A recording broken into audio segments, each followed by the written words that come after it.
말씀 같이 찾아 읽도록 하겠습니다. 창세기 6장 17절에서 7장 6절입니다.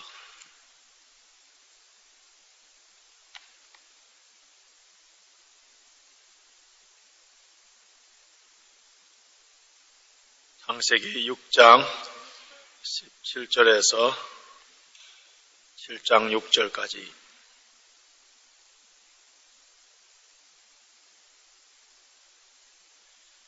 창세기 6장 17절에서 7장 6절까지 말씀을 우리 한 목소리로 같이 읽겠습니다. 내가 홍수를 땅에 일으켜 무릇 생명의 기색이 있는 육체를 천하에서 멸절하려니 땅에 있는 자가 다 죽으리라. 그러나 너와는 내가 내 언약을 세우리니 너는 내 아들들과 내 아내와 내 자부들과 함께 그 방주로 들어가고 혈육 있는 모든 생물은 너는 각기 암수 한 쌍씩 방주로 이끌어들여 너와 함께 생명을 보존케 하되 새가 그 종류대로 육축이 그 종류대로 땅에 기는 모든 것이 그 종류대로 각기 둘씩 내게로 나오리니 그 생명을 보존케 하라. 너는 먹을 모든 식물을 내게로 가져다가 저축하라. 이것이 너와 그들이 식물이 되리라. 노아가 그와 같이 하되 하나님이 자기에게 명하신 대로 다 준행하였더라. 여호와께서 노아에게 이르시되 너와 내 온 집은 방주로 들어가라. 내가 이 세대에 내 앞에서 의로움을 내가 보았음이니라. 너는 모든 정결한 짐승은 암수 7씩 부정한 것은 암수 2씩을 내게로 취하며 공중의 새도 암수 7씩을 취하여 그 씨를 온 지면에 유정케 하라. 지금부터 7일이면 내가 40주야를 땅에 비를 내려 나의 지은 모든 생물을 지면에서 쓸어버리리라. 노아가 여호와께서 자기에게 명하신 대로 다 준행하였더라. 홍수가 땅에 있을 때에 노아가 600세라. 아멘. 5월은 흔히들 가정의 달이라고 하는데요. 오늘이 5월 마지막 주일이라서 그래서 오늘은 가정에 관한 말씀을 좀 나누기를 원합니다.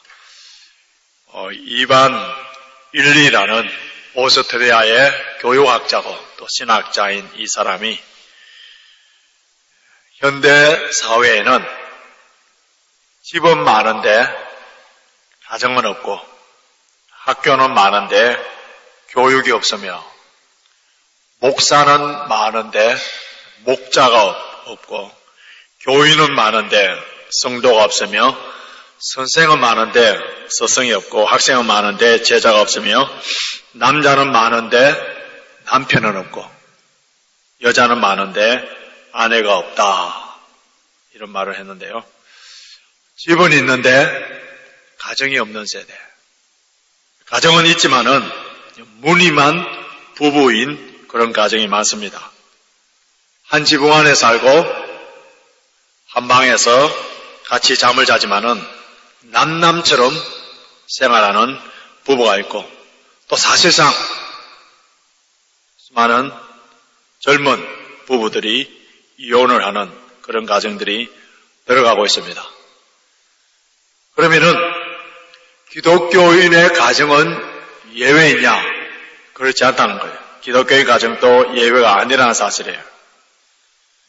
하나님께서 천지 만물을 창조하신 후에 최초로 기관을 준 것이 교회가 아니고 가정이었어요.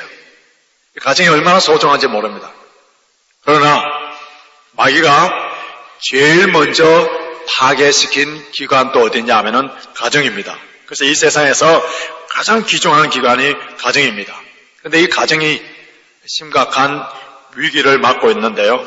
우리 한국에는 지금 사상 최고의 이혼율, 사상 최고의 저조한 출산율, 가정폭력에 의해서 자살과 그리고 도박과 알코올과 마약과 게임 중독, 부부 갈등, 청소년들의 문제로 가정이 파괴되고 붕괴되고 있습니다. 겉으로 보기에는 행복한 가정처럼 아름다운 가정처럼 보이지만은 그러나 그 가정 안에 내면에 들어가 보면은 문제 없는 가정은 없습니다. 가정마다 죽음의 문제가 있고요. 건강의 문제, 질병의 문제, 물질의 문제, 또 부부의 문제, 자녀의 문제 등이 있습니다. 문제는 우리 가정에 어려움이 있느냐 없느냐가 아니고요. 다 문제가 있기 때문에 이런 문제들을 어떻게 극복해 나가느냐. 어떤 가정은 우리가 생각했을 때 굉장히 심각한 문제, 법정에 가서 이혼할 수밖에 없는 그런 문제들도 하나님의 은혜와 주의 말씀을 통하여서 그런 문제를 슬기롭게 지혜롭게 해결해 감으로 말미암아 더 아름답고 더 행복한 가정이 이루는가 하면은 어떤 가정은 이런 문제들을 해결하지 못하여서 파괴되어 버리는 그런 가정들이 참 많습니다. 창세기 6장에서 9장까지는 노아의 방주에 관한 사건인데요. 오늘은 그 노아의 가정에 대해서 초점을 맞춰서 좀 살펴보기를 원합니다. 노아의 가정에 무슨 문제가 있습니까?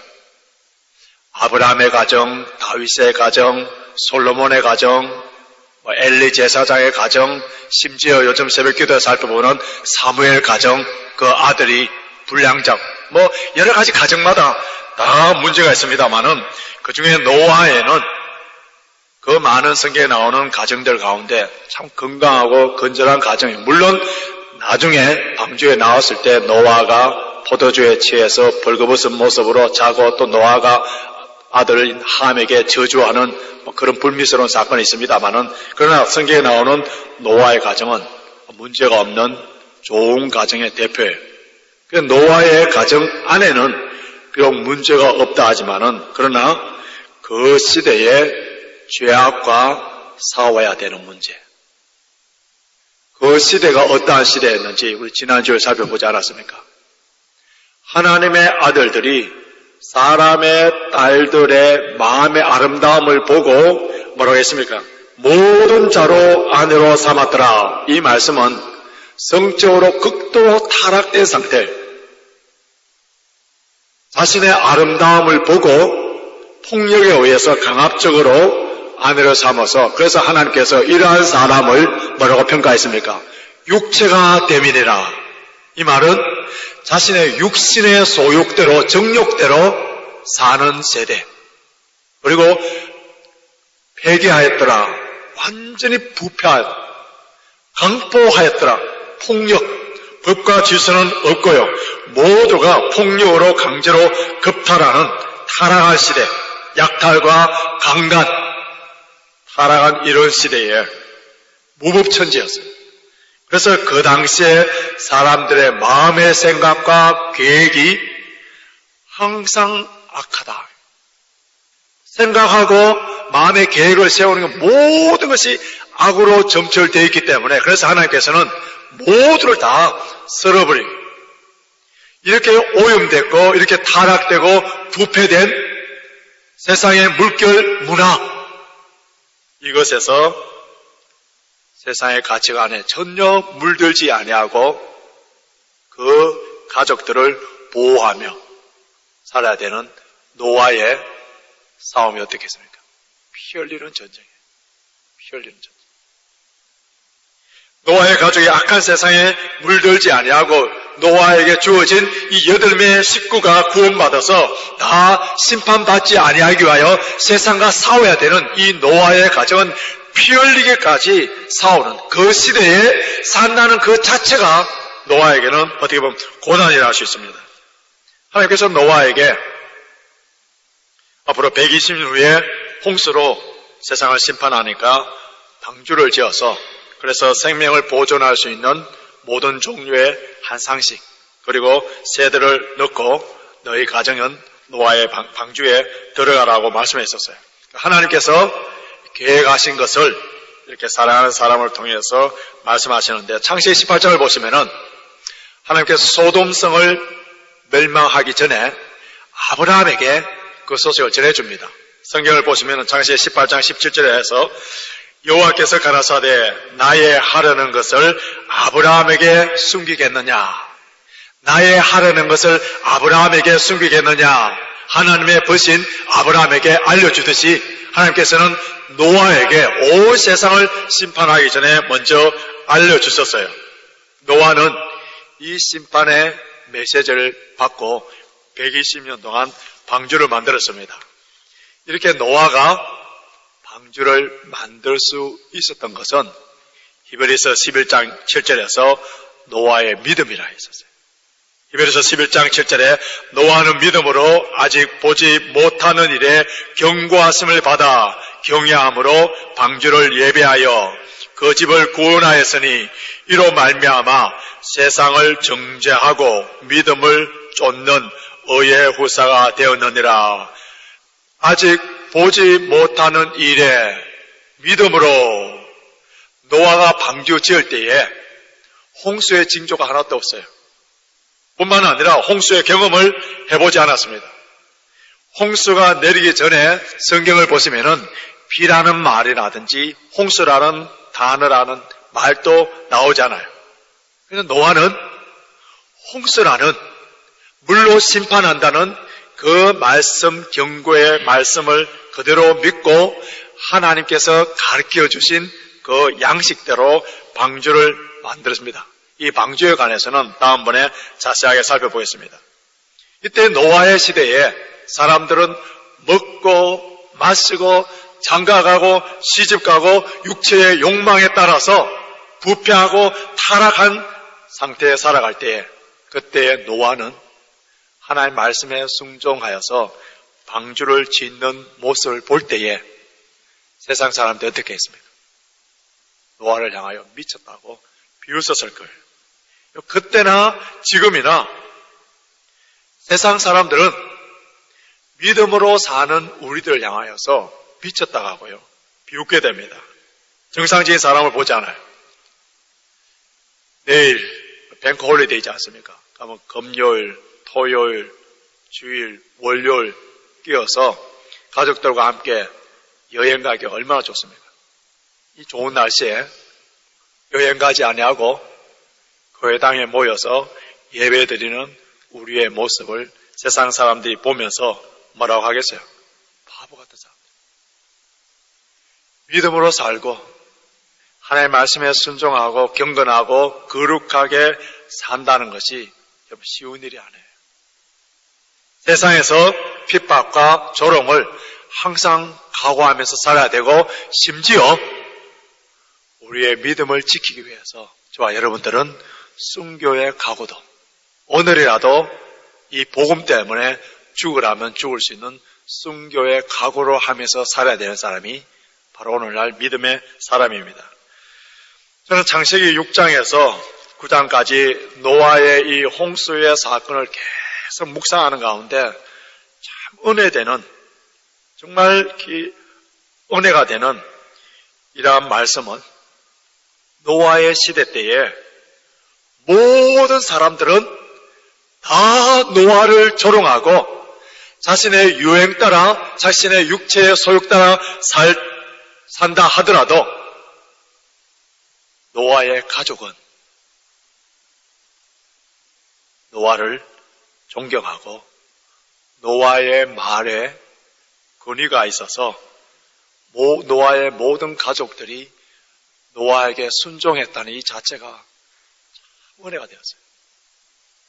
그래서 방주에 들어오라 했을 때 모든 식구들이 한 사람도 빠짐없이 그 식구 모두가 다 방주에 들어왔다는 사실인데요.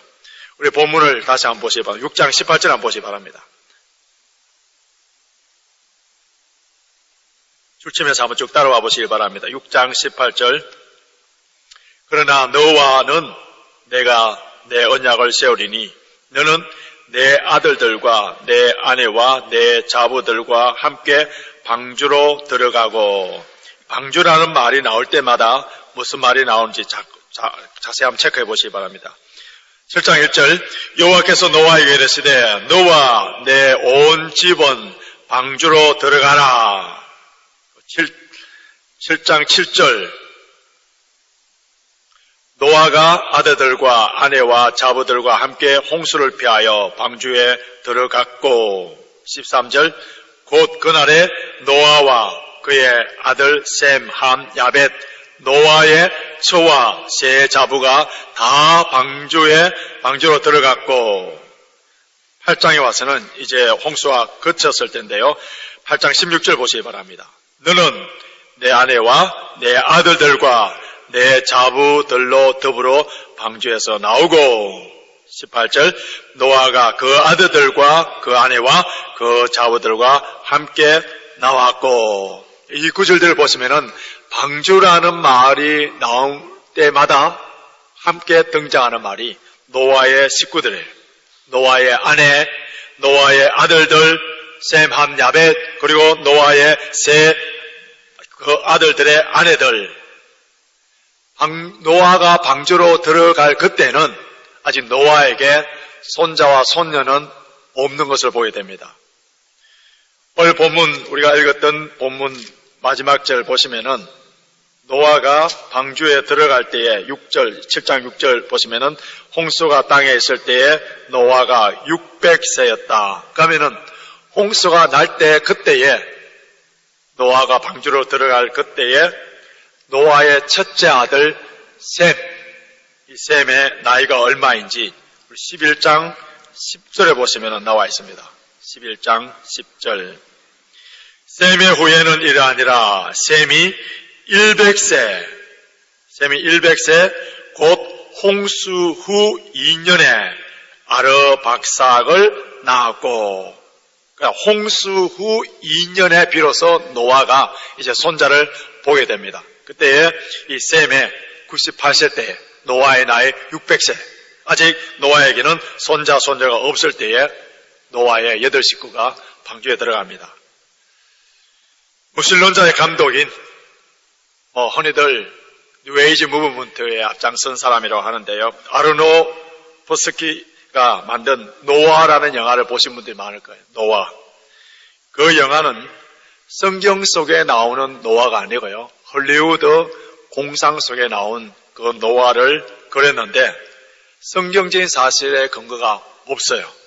그렇기 때문에 아주 흥미 위주로 만들어진 영화인데 그 영화에서는 노아의 며느리 중에서 셈의 아내만 이제 방주에 들어가고 함과 야벳의 아내는 등장하지 않습니다. 그런데 그 방주 안에 셈의 아내가 아기를 가졌는데 여자 쌍둥이를 낳게 돼요. 근데 노아가 그 영화에서는 어떻게 표현되면 아주 잔인한 사람으로 나타나서 그 두 소녀를 죽이려고 하니까 셈은 노아를 죽이려고 하고 또 가인의 후손인 두발 가인이 노아 몰래 그 배를 타는데 이 두발 가인과 함이 함께 힘을 모아서 노아를 죽이려고 하는 그러한 내용이 나옵니다. 이것이 노아 영화예요. 그럼 세상 사람들이 만드는 영화나 소설이나 드라마의 목적이 뭡니까? 인간의 흥미와 상업성을. 그래서 사람들이 재미있어하고 상품적인 가치가 있다면은 진리나 사실을 다 왜곡시켜서 그래서 만드는 것이 세상의 영화를 할 수 있습니다. 그럼 성경은 어때요? 성경은 진리를 역사적인 사실을 그대로 전합니다. 우리가 재미있어하든 재미있어하지 아니하든 성경은 사실 그대로 진리 그대로 전하는 것이 성경이에요. 그런데 우리는 늘 재미있는 그리고 세상의 흥미에 길들여져 있는 사람들은 성경 이야기와 이런 설교가 지루하게 생각합니다. 나에게 재미가 있고 나에게 유익하면은 좋은 것이라고 생각하는 시대, 포스트 모던 소사이티 우리가 살고 있어요. 나에게 재미가 없고 유익하지 않는다면은 설교든지 성경의 내용이든지 이것은 나에게 좋지 않은 것이고 나에게 유익하고 재미있는 것은 다 좋다고 하는 이 포스트 모던 소사이티 속에 우리가 살고 있기 때문에 그래서 노아의 식구가 그 당시에 세상에 물들지 아니하고 싸웠듯이 우리는 이 시대에 물들지 아니하기 위해서 내만 싸우는 것이 아니라 노아의 모든 식구들이 그 방주에 들어감과 같이 우리 자녀들이 이런 데 물들지 아니하도록 우리는 피 흘리기까지 싸워야 되는 이런 시대에 우리가 살고 있습니다. 성경에서는 노아의 식구 8명이 방주에 들어가서 그래서 물의 심판을 받지 않고 구원을 받습니다. 이것은 평소에 노아의 삶이 어떠한가를 볼 수가 있는데요. 그 평소에 노아의 삶이 어떠한지 우리 지난번에 살펴본 6장 9절 한번 보시기 바랍니다. 노아의 사정은 이러하니라. 노아는 의인이요 당세에 완전한 자라. 그가 하나님과 동행하였으며, 하나님과 동행하고 하나님의 말씀에 순종하고 하나님의 그 권위에 순종하는 모습을 본 노아의 가족들. 그래서 이 남편으로서의 노아, 아버지로서의 노아는 어디서부터요? 가정에서부터 존경을 받아요. 가정에서부터. 이 노아의 가정을 생각하면은 요거와 반면교사로 꼭 대조되는 그런 한 가정이 여러분 연상이 될 겁니다. 어느 가정이죠? 소돔 고모라 성에 있었던 롯의, 아브라함의 조카인 롯의 가정입니다. 그 소돔 고모라 성을 멸망시키기 위해서, 불로 심판하기 위해서, 그래서 심판의 메시지를 받은 롯은 가장 먼저 가족들을 모아서 그래서 먼저 사위에게 전합니다. 근데 곧 하나님께서 불로 이 성을 심판한다고 하니까 사위들의 반응이 어떠하냐면은 농담으로 여겼더라고요. 아무런 어필이 되지 않아요. 설득력이 없습니다. 그리고 아내를 데리고 딸을 데리고 그 소돔성을 나올 때에 분명히 뒤로 돌아보지 말라고 했는데 그 아내는 이 롯의 말과 하나님의 말에 아무런 아랑곳하지 아니하고 그 빠져있던 문화, 그게 누렸던 모든 것들을 생각하여 뒤로 돌아봄으로 말미암아 소금 기둥이 되고요. 그럼 롯과 두 딸이 그 소돔성에서 빠져나왔는데 결국은 이 롯은 두 딸과 함께 근친상간으로 말미암아 모압 족속과 그리고 암몬 족속이 생겨서 이들이 이스라엘을 괴롭히는 가시와 같은 역할을 하게 됩니다. 롯은 하나님의 심판을 메시지를 들어서 자기 목숨을 구했지만은 그 후손들은 하나님의 축복의 계보에서 지어야 되는 것을 보게 됩니다. 그러나 노아의 가정을 한번 보십시오. 노아도 역시 심판의 메시지를 들었었어요. 그런데 그의 가정은 롯의 가정과 달리 모두가 다 구원받고, 노아 구원받고, 노아의 아내가 구원받고, 노아의 세 아들, 여기까지는 우리가 어느 정도 이해가 됩니다만은 그 다음에 참 감동이 되는 것은 노아의 그 세 자부, 여러분 노아의 그 세 자부 어떤 사람들이에요? 우리가 앞에서 다 보지 않았습니까? 그 당시에 모든 사람들의 생각과 마음에는 악한 것으로 가득 차 있고 모두가 다 부패하고 타락하여서 모두를 다 물로 심판할 수밖에 없었다면은 그럼 노아의 3명의 그 자부의 가정, 그 부모님이 어떻게 했어요? 다 심판당했어요. 근데 이 세 자부가, 며느리들이 노아의 집에 시집옴으로 말미암아 이 3명 자부가 구원받습니다. 이것을 볼 때에 노아가 보여준 평소의 일상적인 삶 가운데 하나님의 말씀을 어떻게 순종하고 하나님의 권위에 얼마나 순종하는 것을 우리가 볼 수가 있습니다.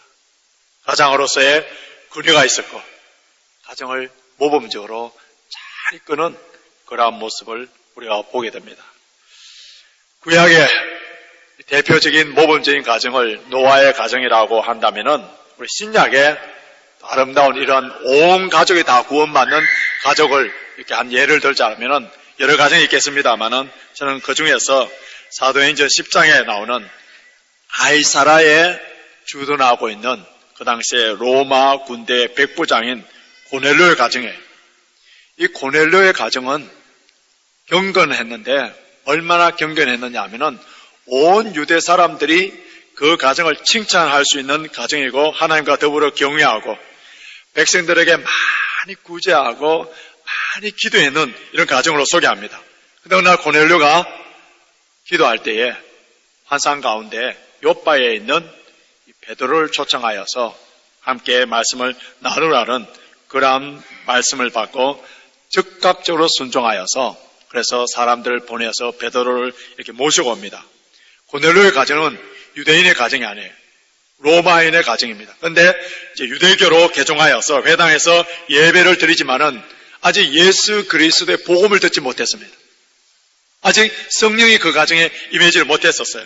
그래서 하나님께서는 이 가정에 베드로를 통하여서 복음이 듣고 성령을 받기를 원하셔서 그래서 베드로와 이 고넬료 가정을 만나도록 어레인지를 해주셨는데 이 고넬료가 베드로를 청하여서 말씀을 듣기 위하여서 온 가족뿐만 아니라 일가 친척, 자기의 친구들 다 모았어요.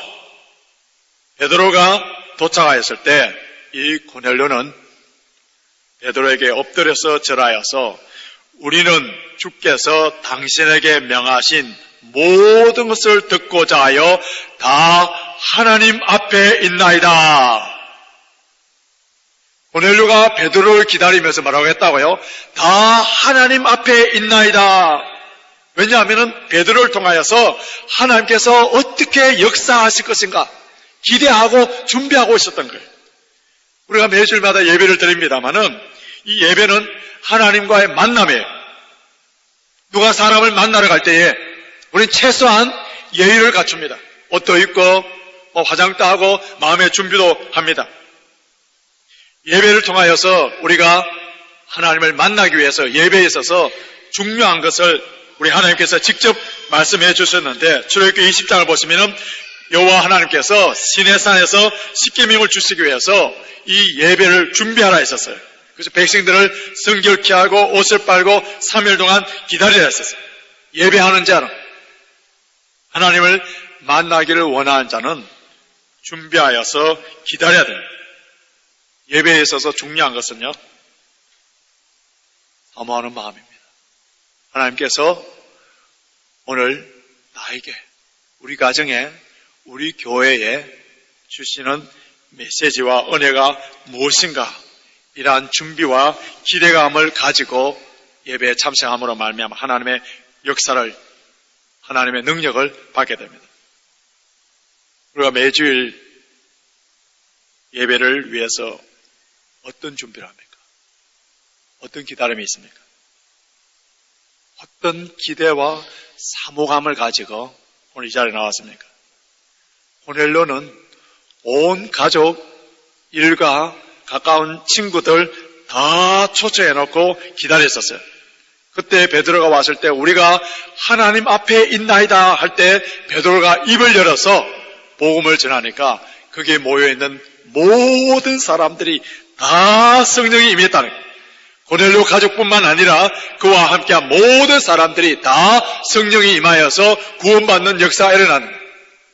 예배를, 하나님의 말씀을, 하나님을 가장 중요시 여기고 우선시 여겼던 가정이 바로 고넬료 가정입니다. 여러분, 노아의 가정도 마찬가지예요.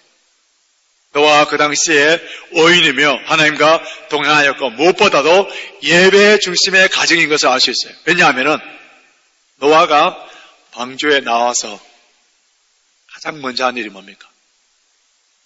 그 배 안에 태웠던 정결한 짐승과 새를 잡아서 단을 쌓아서 번제로 드렸었어요. 이것은 무엇을 말하느냐 하면은 노아의 삶 가운데 먼저 그의 나라와 의를 구하는 항상 하나님 중심, 예배 중심의 삶이었다는 것을 보게 됩니다. 5월 가정의 달을 맞이하여서 이제 오늘 가정의 달 마지막 주일을 보내면서 우리 가정이 어떤 가정이 되기를 원합니다.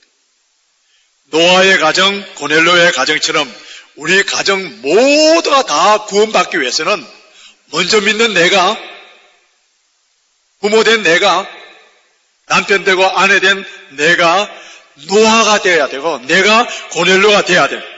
평소에 내가 하나님의 말씀에 대해서 순종하는 모습, 내가 하나님의 권위라면은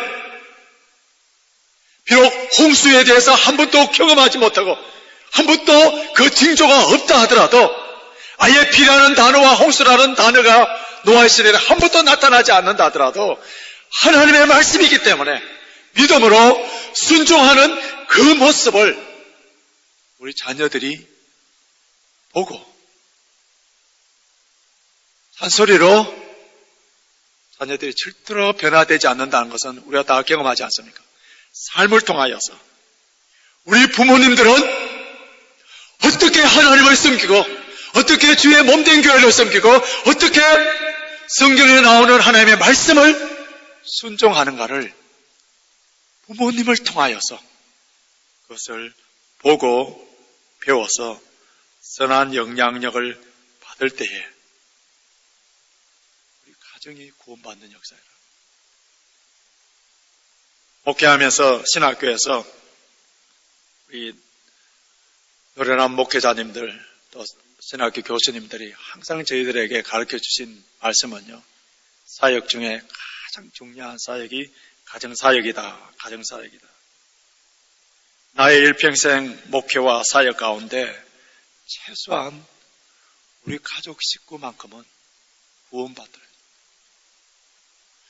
노아의 그 식구들. 오늘 저는 이 말씀을 보면서 노아의 그 방주라는 말이 나올 때마다 그 가족들이 다 나오는 거예요. 그 노아의 아내, 노아는 구원받았지만은 롯처럼 그 아내가 구원받지 못하면 얼마나 슬픈 일이겠어요. 노아의 그 아내, 노아의 세 아들,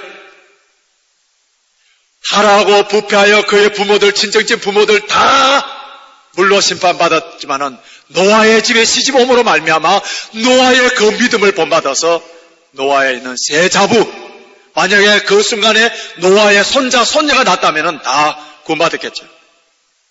그래서 그 가족이 다 구원받는 이 모습 얼마나 아름답습니까? 이게 쉬운 일이라고요? 내가 구원받고 내가 열심히 신앙생활하고 내가 이러면 우리 가족이 다 구원받겠지. 충격적인 이야기 하나 해드릴까요? 우리 선교사님들 가족 속에서 반 이상의 선교사님 가족 중에 반 이상의 자녀들이 구원을 받지 못하고 하나님의 자녀가 안 된 그런 통계도 있습니다. 오늘 광고 시간에 단계 선교 파송식을 합니다. 우크라이나 리보브 지역에서 일주일 동안 우리가 선교를 하는데요. 선교가 무엇이에요? 선교는 다른 문화, 다른 언어를 쓰는 그런 사람들에게 가서 복음을 전하는 것이 선교입니다. 그러면은 영국 땅에 살고 있는 우리들에게 선교는 물론 런던에 320 종족 살고 있기 때문에 그들에게 복음을 전하는 것도 선교고 우크라이나나 아프리카 가서 하는 것도 선교입니다만은 우리 자녀들이 선교의 대상이라는 걸 알아야 돼요. 우리 부모의 1세대들을 언어와 우리의 문화와 달라요.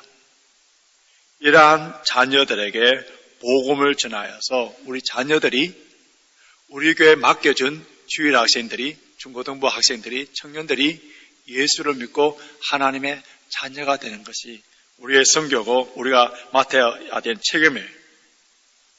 우리의 가정이 모두 구원을 받고 모두 믿음의 명문 가문을 이루기 위해서 가장 중요한 일은 모든 일에 있어서 하나님 중심이 되는 가정이 돼야 돼요.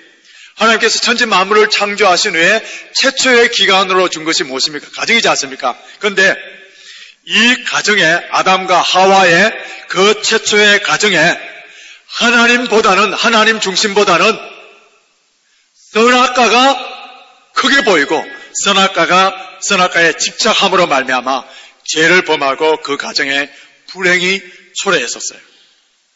가정은 하나님 중심에서 떠나서 다른 것이 중심이 되면 그 다른 것은 돈일 수도 있고요.